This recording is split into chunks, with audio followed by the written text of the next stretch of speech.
Hey guys, what's going on, and welcome to the channel 2C4 Ministry. Thank you guys for joining me, and thank you for subscribing and liking and sharing the videos. You guys have been awesome. This week is my second week of reviewing Impact Wrestling. As you know, I've been a fan of Impact since the very beginning, from like 2002. So I've kept with the company for all this time. You know, I also watch WWE and all them. So I do try to keep up with them the best I can. I don't really watch ROH. I'm not a biggest fan. I know you're gonna kill me probably. I do watch NXT though, and Defiant Wrestling from the UK. I will try and keep up with ICW as well, which is gonna my next project as well. Trying to keep up with the fight clubs and everything. So this week is the 11th of January 2018 edition of Impact. The show was a bit promo heavy this week. The thing with Impact, the way they build their shows is like, one week they have quite a few matches on the show, then they have like quite a few promo because they do taping. So you have like one night where it shows, one night promo, the next night shows, and you know that there's always that pattern flow. So this week was kind of like the promo week. Starts off with going over last week with the new X Division champion Ishimori winning, the new tag team champions LAX, and also Jay Storm losing to Dan Lambert. So Jay Storm now left the company. He actually left in November, but because of the tapings when they get shown on air. So yeah, it's an okay opening promo package. And then you had Dan Lambert who came out with Bobby Lashley, cutting the typical heelish promo, talking about how KM, you know, he got the job done when Lashley couldn't, and Lashley had the best facial expression, just like, what? You know, and KM came out and, you know, gave a piece about, you know, wanting to show that he wanted to join the American Top Team, etc., etc. And then Moose attacked KM because KM took Moose out last week backstage.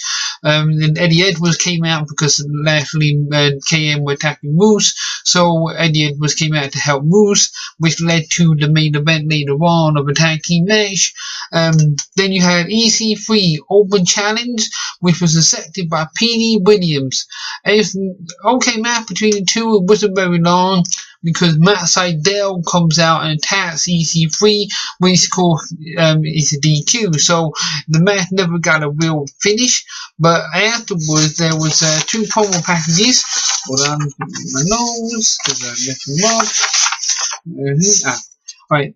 There's a promo from Addie backstage in the interview where she talked about she's not weak, you know, it's a new time for the knockouts, you know, and almost like, I'm no longer afraid, you know, that type of promo from Addie, which is good to build a character from. You saw her the other year when she was, you know, Kenny Bennett assistant, you know, the first woman of professional wrestling. She was her assistant, and she grew from that to a relationship with Braxton Sutter.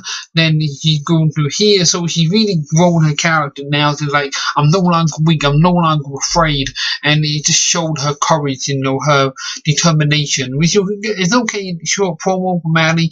Then you had El Patron. He cut a backstage shot with him being angry and throwing stuff around, you know, because he lost the title shot last week to Eli Drake in New Jersey. So it was a good reaction to showcase. Then you have Matt Sydal. He challenged EC3 to a 60-minute time limit match. Now, I'm not quite sure if this is going to be a one pinfall or an Iron Man matchup, because 60 minutes sounds to me like an Iron Man match. So it'll be interesting to he add any stipulation to the match, whether it be an Iron Man or just a, you know, 60 minutes, which if EC3 and Matt Sydal book that right, it could be a great match. So I'll be interested to see what happens with that stipulation, and if it grows or there's any other changes. But there'll be no rounds, no jerseys, a straight 60-minute time limit wrestling match between EC3 and Matt Sydal. And I must admit, the way that EC3 carried that Impact Grand Slam championship, where he's the grandest champion of them all, he sold that belt so well, giving it some real like prestige to the belt. almost like the Miz with the IC title, and I think EC3 done a great job so far with that belt.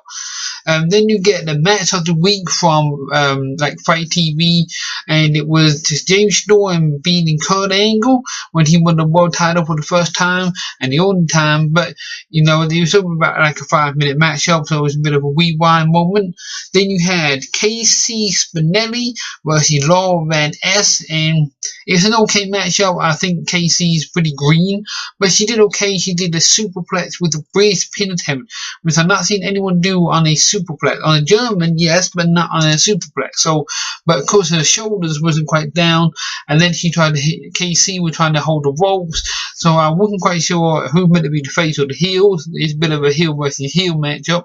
And then Ali came out afterwards to attack Laura Van Ness, payback for last week's attack. So the story build so far in this first 45 minutes of the show, it was a good, consistent storytelling, building up from what's happened last week, this week, and hopefully into, you know, next week we'll see some more. So the consistent story building have been good. Then we get Eli Drake. He addresses, you know, the fans and that about El Patron losing and everything like that last week, and how he's still champion. He wants to get out of Canada, etc. Typical heel promo, similar to Dan Lambert.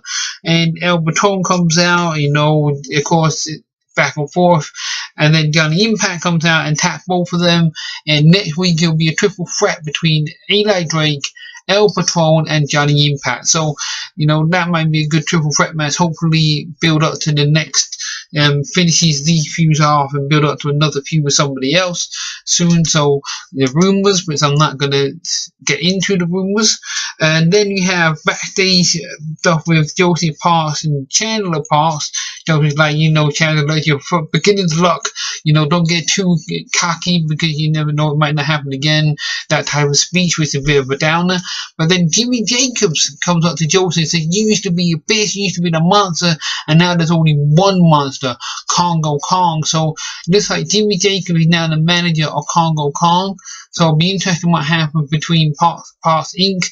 and Jacobs of Kong. Though I'll be looking forward to seeing more of that as it grows.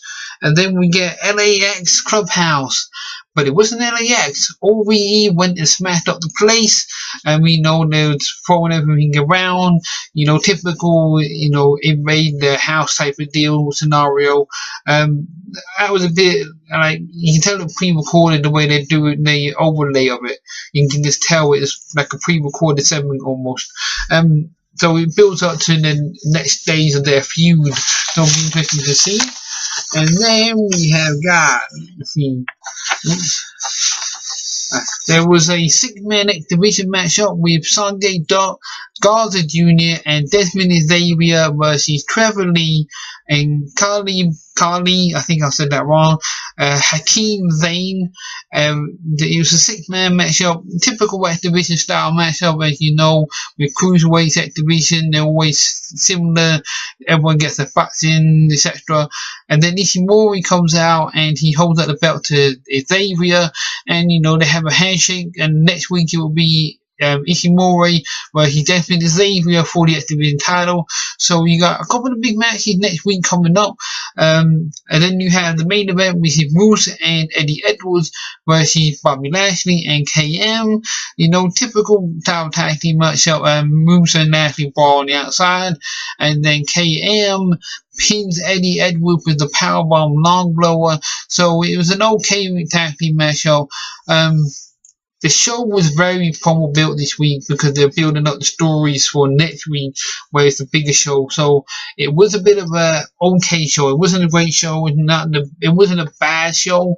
It was they were trying to build stories this week. They were working on the next day, so it was like a Sunday Night Heat type of show. That's what it felt like this week, a Sunday Night Heat compared to a main show. So okay, it was okay show for what it was. Overall, I'm looking forward to next week. The build-ups they've done so far have been good. Overall, it's been a good start to the year. So looking forward to next week. Hope you guys enjoy the show, and keep informed, to keep watching, and subscribe and share. And I appreciate all your support and all you guys' views. They always mean a lot. Thank you. God bless. Have a great weekend. And